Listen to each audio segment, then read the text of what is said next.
দাদা একটু চা দেখি। এই নাও দাদা।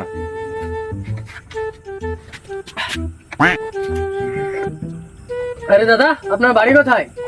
আমার বাড়ি চাপড়ায় দাদা। আরে দাদা, চাপড়ায় তো আমার বাড়ি। চাপড়া কোন জায়গাটা করে বাড়ি তোমার? চাপড়ায় আমার মুসলিম পাড়ায় বাড়ি দাদা।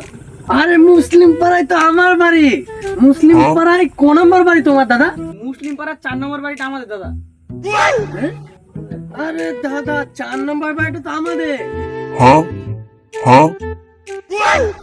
তাহলে তোমার বাপের নাম কি? আমার আব্বার নাম তো কদু ভাই, কদু শেখ। আরে, কদু শেখ তো আমার বাপের নাম। আরে তোমাদের বাড়ি এক জায়গায়, তোমাদের বাপের নাম একই, আবার একে অপরকে চেনো না দুজন দুজনকে। এখানে কি ফাজলামো হয়েছে নাকি তোমাদের? ঠিক আছে দাদা, একই জায়গায় বাড়ি বলছে, একে অপর কিছু না। আরে দাদা, উত্তেজিত হবেন না, আমরা দুইজন আপন দুই ভাই। টাইম পাস হচ্ছিল না, তাই একটু টাইম পাস করছিলাম এই বৃষ্টিতে।